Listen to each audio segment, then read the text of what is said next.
As soon as you take a subject as broad as that, we wanted to have ideas sort of drive the film as a whole, but that would cover a huge span of time, a huge geography, and so the way to do that, short of a sort of a narrative that you could follow, is to have really strong ideas that we could set up at the beginning.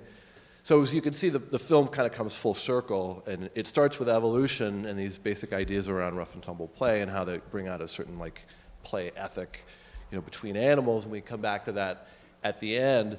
And the hard part for us was sort of connecting that to everything else that had a sort of more obvious narrative, like the Kirkwall Ba has a really sort of obvious story. But yeah, we did discuss and we did test a lot of different approaches. We had a lot of different formal approaches for different parts of the film, and so yeah, it was a real challenge to try to make it this sort of multiplicity of things work together. If I can add to that, I think also the sort of balance of seriousness and playfulness is really set up in the very beginning, where the strange and unique thing about play is the fact that it's completely purposeless and absurd on the one hand, and yet it obviously is incredibly meaningful, and we take it seriously and we invest billions of dollars in it. So we wanted to bring that out. So the moments where you have, that it's just pure joy, and then the moments where it gets, I think, fairly heavy, was really intentional. Play is precisely the thing that we can't really talk about. We can only really do it. So to make a movie that talks about it is sort of like self-defeating in a way, right?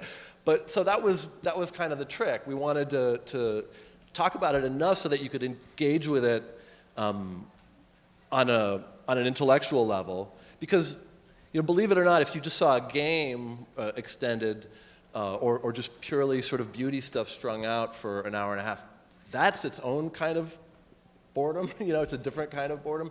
So we wanted to try to find a balance that would be, on the one hand, stimulating, but on the other hand, sort of emotionally engaging, and hopefully just try to bring those things together. It's true. If you look at all the statistics, a lot of the focus is on obesity, right? That's like what you hear in the news all the time, is on the physical dimension of the fact that kids are not playing like they used to play outdoors. They're playing video games inside.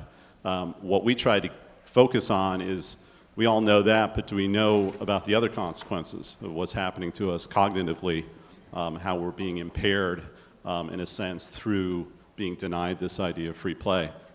I think that there's an upswell happening right now. I think there's a lot of parents that are, figuring out ways that their kids can, get out by themselves and create their own forms of play.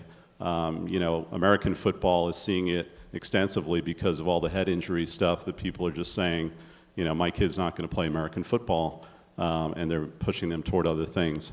So I think there's a movement in that direction, but I think we're still so compelled by these organized sports. They're so fundamentally rooted in our institutions, in our schools. I mean, it's absurd as a parent of kids, like how much focus there is on sports, how much time goes into going to these games, and how rarely parents ask their kids if they are really still enjoying it.